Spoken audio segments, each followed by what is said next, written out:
Di tengah bentangan hijau hutan Indonesia, kita mengemban misi untuk menjaga keseimbangan antara alam dan kehidupan. Menciptakan ruang bagi keberlanjutan di mana alam dipelihara dan kesejahteraan masyarakat terus ditingkatkan. Dengan komitmen yang kuat, Ditjen Perhutanan Sosial dan Kemitraan Lingkungan hadir untuk memastikan bahwa hutan tidak hanya sekedar sumber daya, tetapi juga warisan yang harus dilestarikan. Hutan bukan hanya milik kita, tapi juga milik masa depan bangsa. Dan tugas kita adalah menjaganya dengan bijaksana. Kami Direktorat Jenderal Perhutanan Sosial dan Kemitraan Lingkungan adalah wujud nyata komitmen bangsa Indonesia untuk membangun negeri yang mandiri, sejahtera, dan lestari. Salah satu visi pembangunan KLHK adalah mengoptimalkan pengelolaan dan distribusi manfaat hutan yang berkeadilan untuk kesejahteraan masyarakat. Ini adalah salah satu visi yang kami junjung dengan menjaga keberadaan dan fungsi distribusi manfaat hutan yang adil dan berkelanjutan. PSKL kemudian menerjemahkan ke dalam program perhutanan sosial dengan memberikan akses kelola hutan kepada masyarakat untuk dapat dimanfaatkan dengan sebaik-baiknya sesuai dengan regulasi yang ada. Status hukumnya jelas, sudah diberi izin pemanfaatan hutan, ditanami di sini kayu putih, ditanami palawija yang lain, pohon-pohon, silakan.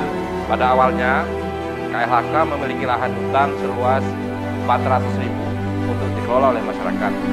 Hal itu mengalami peningkatan secara signifikan pada tahun 2024 ini sebesar 8,01 juta hektar perhutanan sosial telah didistribusikan kepada 1,3 juta kepala keluarga dengan jumlah persetujuan sebanyak 10.952 unit. Sebagai bentuk dukungan pengawasan terhadap proses pemberdayaan hutan dan lingkungan hidup oleh masyarakat setempat, PSKL selalu mendorong dan membina kelompok perhutanan sosial untuk membentuk kelompok perhutanan sosial yang kita sebut KUPS.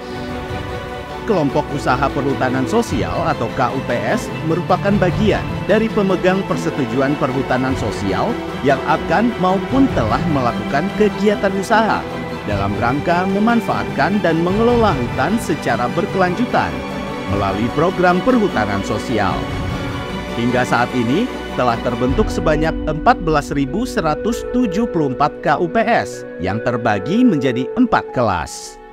Melalui KUPS, masyarakat berpartisipasi aktif dalam pelestarian hutan dan peningkatan kemandirian ekonomi. Sampai dengan tahun 2024, nilai transaksi ekonomi KUPS tercatat mencapai 1,88 triliun rupiah. Selanjutnya, KUPS bergerak sebagai wadah terciptanya peningkatan kesejahteraan melalui pengelolaan hutan. Adapun peranan-peranannya adalah sebagai berikut. Yang pertama, tentu berperan penting di dalam proses pemberdayaan masyarakat. Kemudian yang kedua, menciptakan lapangan pekerjaan. Dan yang ketiga, mendorong pengembangan ekonomi. Dan tidak kalah penting adalah menjaga kelestarian dengan mendorong praktek pengelolaan hutan yang ramah lingkungan dan berkelanjutan. Fungsi-fungsi tersebut kemudian dikembangkan sesuai dengan potensi hasil hutan dan jenis-jenis usaha sesuai dengan budaya dan kearifan masyarakat setempat seperti pengelolaan hasil hutan bukan kayu atau HBK, pemanfaatan kawasan hutan melalui pola wana tani atau kita kenal agroforestry, dan pengembangan ekowisata di beberapa daerah. Usaha pengelolaan hasil hutan bukan kayu atau HBK menjadi salah satu pilar dalam mendorong pemberdayaan masyarakat sekitar hutan. HBK mencakup berbagai komoditas kita kenal seperti madu hutan, rotan, bambu, buah-buahan hutan, bahkan hingga tanaman obat. Ini adalah langkah nyata untuk menjaga ekosistem hutan tetap lestari sambil memaksimalkan potensi ekonominya. Salah satu hasil hutan bukan kayu dalam kelompok usaha perhutanan sosial adalah produksi madu. KTH Madusari yang berlokasi di Kabupaten Karangasem, Bali, merupakan KUPS Platinum yang memproduksi madu apis cerana dan madu trigona. Produksi madu bisa menghasilkan hingga 142,8 juta setiap tahunnya. Selain itu, agroforestry juga menjadi pola pemanfaatan yang efektif oleh kelompok perhutanan sosial yang kami banggakan. Dengan menggabungkan komponen kehutanan dan pertanian masyarakat, tentu untuk diajak menghadirkan keseimbangan antara fungsi-fungsi hasil ekonomi yang bisa langsung dinikmati oleh masyarakat dan tentu fungsi ekologi untuk menjaga kelestarian hutan. Sebagai contoh, kelompok IPHPS dari LMDH Mandalagiri memproduksi kopi agroforestry. Mereka menghasilkan panen hingga 80 ton biji kopi setiap tahunnya.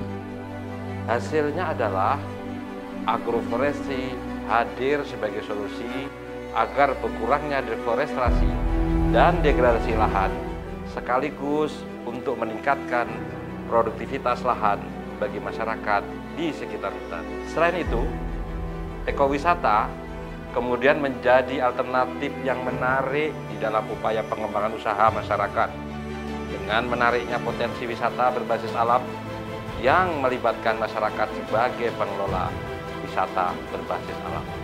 Ditjen PSKL mengembangkan sarana wisata alam di kawasan perhutanan sosial.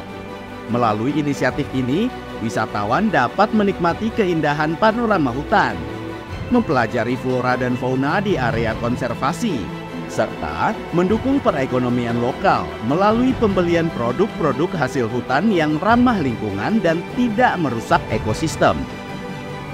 Ekowisata ini tidak hanya memberikan pengalaman yang asri, tetapi juga mendidik pengunjung mengenai pentingnya keberlanjutan dan harmoni antara manusia dan alam.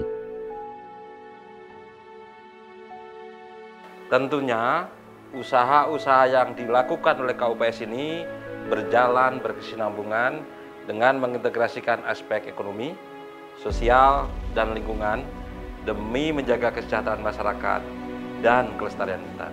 Melalui dukungan dan pendampingan dari PSKL, KUPS terus berkembang sebagai bagian dari upaya kolektif untuk mewujudkan keseimbangan antara kesejahteraan sosial dan kelestarian alam itu sendiri.